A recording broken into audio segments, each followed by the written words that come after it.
Hello everyone. Chapter 5 NCERT complex number शुरू कर रहे हैं बेटा। लेक्चर 1 है इसका। फिलहाल हम एनसीईआरटी को डिस्कस करेंगे, आईआईटी के बाद में करेंगे। तो कॉम्प्लेक्स नंबर होता क्या है बेटा, पहले मैं आपको बता देता हूँ। What is complex number? Any number which contain iota in it is known as complex number. सबसे पहले होते हैं बेटा नेचुरल नंबर, यूनिवेरिएट। सबसे पहले होते हैं natural number. Natural number positive वाले होते हैं। उसके बाद होता है इंटीजर्स। इंटीजर के बाद भी इवन नेचुरल नंबर के बाद होते हैं होल नंबर, जीरो भी आता है उसमें मतलब। उसके बाद आता है इंटीजर्स, अपनी वो नंबर लाइन जेड से डिनोट करा जाता है।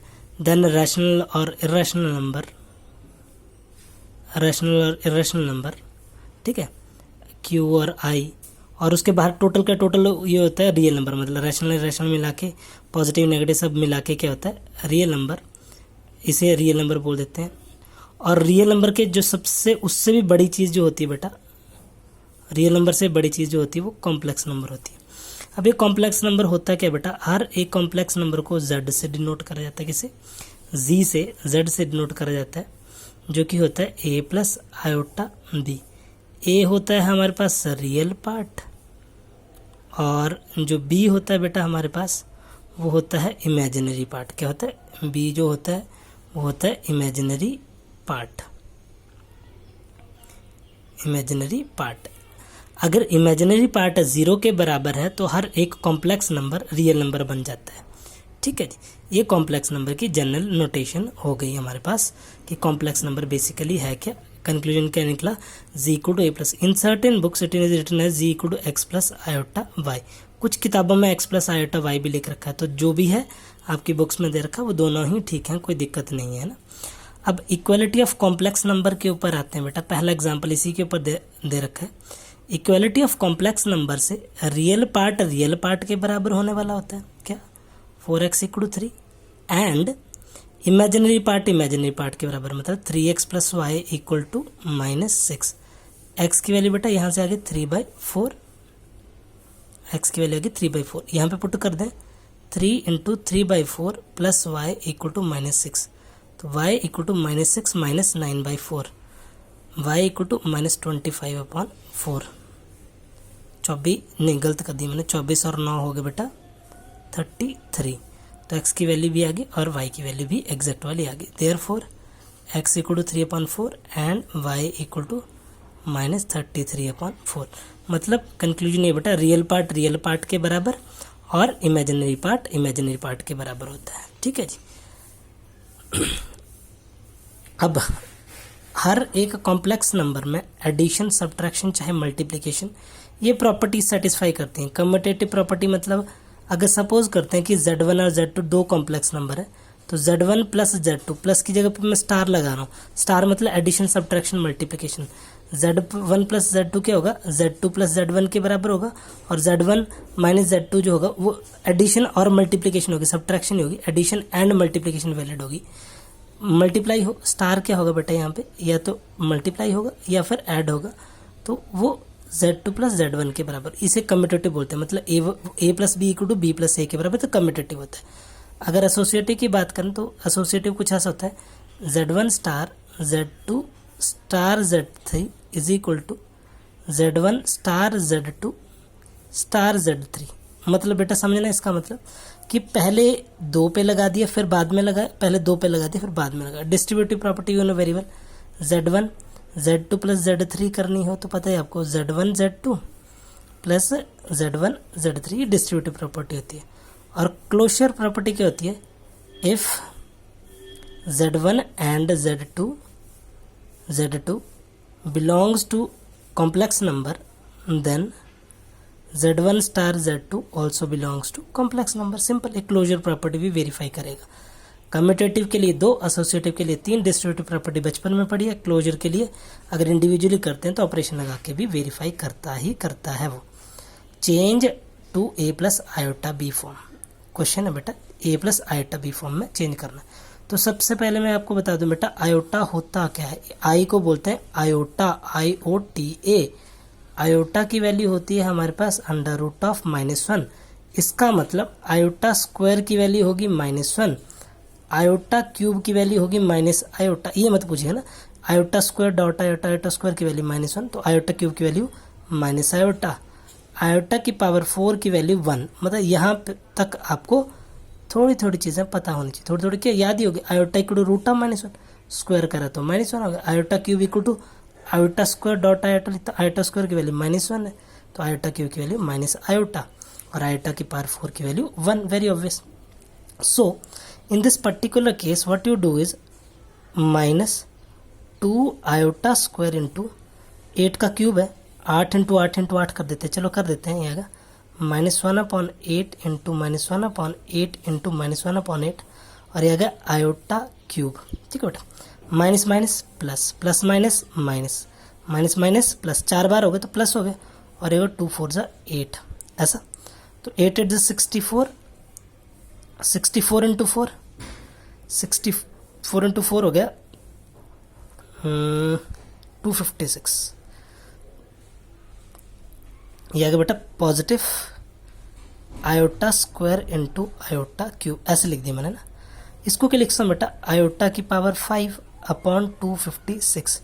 इजी देखना बेटा, आयोटा की पावर 4 में लेके जाना है, आयोटा की पावर 4 डॉट आयोटा की पावर 1/256। आप पूछोगे सर ऐसा आयोटा की पावर 4 में क्यों लेके जा रहे हो, क्योंकि बेटा 1 होता है, हम 1 के पास लेके जाएंगे हर एक चीज़ को। तो अगर iota upon 256 is are required answer, अगर आयोटा अपॉन 256। जब भी बेटा आयोटा डिनोमिनेटर में होगा तो उसको आपने रैशनलाइज करवा देना। Moving to next question, what next question says is express in a plus iota B form. क्या दे रखा बेटा, 5 - 3 आयोटा का whole cube. a minus b का होल क्यूब क्या होता है, a cube minus b cube minus क्या form, -3ab into a minus b, ये फॉर्मूला होता है टोटल है ना। तो क्या करा, a क्यूब 5 इंटू 5 इंटू 5 हो गया 125, 3 3 ज़ा 9 3 ज़ा 27 आयोटा क्यूब, 3 5 ज़ा 15 3 ज़ा 45 -45 iota into 5 - 3 iota. Simple, 125 minus iota cube की वैल्यू बेटा, आयोटा क्यूब की वैल्यू होती है माइनस आयोटा, तो माइनस माइनस क्या होगा 27 आयोटा, बस इतना ही करना ना। 45 5 ज़ा 225 आयोटा, माइनस माइनस बेटा प्लस 45 3 ज़ा 135 आयोटा स्क्वायर। अब आयोटा स्क्वायर की वैल्यू -1 होती है, तो आएगा -10 -198 आयोटा, खत्म। -10 -198 आयोटा, इसको मैंने अलग माइनस करा, ये माइनस का 135 था तो -10 माइनस, तो a आ गया -10 और b आ गया -198। सिंपल। अब नेक्स्ट टॉपिक पे चलते हैं बेटा। यहाँ पे a माइनस बी का होल क्यूब फॉर्मूला लगाना कोई बड़ी बात नहीं है, तो इसलिए मैं थोड़ा स्पीड में करा दिए। Conjugate of the complex number z conjugate. अगर बेटा हर बार आपके पास क्या दे रखा होगा, z = a plus iota b। अगर कॉन्जुगेट निकालना हो तो z कॉन्जुगेट क्या होगा हमारे पास, a माइनस आयोटा b। मतलब जो इमेजिनरी पार्ट है उसके साइन को चेंज कर देना है। फिर से, जो इमेजिनरी पार्ट है उसके साइन को आप चेंज कर देंगे। मैग्नीट्यूड ऑफ जी, यही दे रखा हो, magnitude of z = √(a² + b²). √(a² + b² is magnitude of z. और जी इनवर्स का फार्मूला होगा, z inverse = conjugate of z upon magnitude of z का स्क्वायर। ये हो गया मैग्नीट्यूड ऑफ जी इनवर्स का फार्मूला। जी इनवर्स बोलेंगे इसको, multiplicative inverse of z. Z inverse = conjugate of z upon magnitude of z का square. Z मतलब z है ना। Find the multiplicative inverse of the. देखो जी कितना देर का बेटा, 2 - 3 आयोटा। चाहिए क्या, जी कॉन्जुगेट। तो जी कॉन्जुगेट कितना आ गया हमारे पास, 2 + 3 आयोटा। रिमेंबर दिस थिंग, सिर्फ आयोटा वाले पार्ट को चेंज करना है। सपोज करते हैं अगर आयोटा वाला पार्ट हो ही ना तो जी रिमेन जी कॉन्जुगेट होगा, है ना। तो जी कॉन्जुगेट आ गया, निकालना क्या है, जी इनवर्स। तो जी इनवर्स आएगा हमारे पास, सच्ची मैग्नीट्यूड ऑफ जी स्क्वायर रहेगा। Magnitude of Z square = a² मतलब 2 का स्क्वायर प्लस -3 का स्क्वायर। मैंने स्क्वायर लगा दिया तो आएगा 4 + 9 दैट इज 13। ये 13 आ गया क्योंकि होल स्क्वायर है ना बेटा, तो whole square a² + b²। Z conjugate की वैल्यू है हमारे पास 2 + 3 आयोटा और इसकी वैल्यू है 13। Therefore z inverse = 2/13 + 3/13 iota, 3/13 iota, ये आ गया एग्जैक्ट वाला answer. Moving to next part, change iota की power 9216772727, this is my contact number. तो इसको बेटा अगर चेंज करना हो तो कैसे करना है आपने, इसको चेंज करना हो तो किस तरह से करोगे, देखो ना, आयोटा की पावर 9216772727, ऐसा कोई भी अपना नंबर चेंज कर लीजिएगा आप चाहे, कोई दिक्कत नहीं बेटा। तो ये करोगे आयोटा की पावर 4, 4 क्यों, क्योंकि आयोटा की पावर 4 मैंने आपको बेटा बताया, आयोटा की पावर 4 की वैल्यू 1 होती है, बड़ी आसान हो जाती है हमें सॉल्व करने के लिए। तो रिमाइंडर ऑब्वियस बात है 4 से कम ही आने वाला, बोलो 4 2 ज़ा 8, 4 3 ज़ा 12, 4 4 ज़ा 16, 4 1 ज़ा 4, 4 9 ज़ा 36, 4 3 ज़ा 12, 4 1 ज़ा 4, 4 8 ज़ा 32, 4 1 ज़ा 4, रिमाइंडर बच गया बेटा आयोटा क्यूब। अब इसकी वैल्यू तो 1 ही होगी, इसको भूल जाओ क्योंकि आयोटा की पावर 4 की वैल्यू 1, तो ये आ गया बेटा आयोटा क्यूब। तो आयोटा क्यूब की वैल्यू कितनी होती है, माइनस आयोटा, माइनस आयोटा। फिर से देख लो, मैंने डिवाइड करना नॉर्मल ना, देखो 4 2 ज़ा 0, 4 1 ज़ा 4, 3 9 1 2, 4 1 ज़ा 4, 3 4 8 ज़ा 32, 4 1 ज़ा 4, 3 रिमाइंडर बच गया तो 3 रिमाइंडर साइड में लिख दिया। अब इसको चेंज करेंगे, सेकंड पार्ट पे आ जाओ बेटा। सेकंड पार्ट क्या है, 1 अपॉन आयोटा की पावर 4, 4 से डिवाइड कर लो पहले ना, 4 4 1 ज़ा 4, 4 4 4 4 4 9 ज़ा 36, 2 4 36 होगा ना, 2 4 के टेबल में 4 6 ज़ा 24, 4 6 ज़ा 24, बच गया बेटा आयोटा। तो आएगा 1 अपॉन आयोटा। मैंने पहले ही बताया आपको बेटा कि आयोटा नीचे नहीं छोड़ना, इर्रेशनल नंबर है, ऐसे आयोटा अपॉन आयोटा स्क्वायर की वैल्यू माइनस आयोटा। इसका मतलब डायरेक्टली याद रखिएगा कि 1 अपॉन आयोटा की वैल्यू माइनस आयोटा के बराबर आती है। ठीक है जी, नेक्स्ट वीडियो बना रहा हूँ आपके लिए।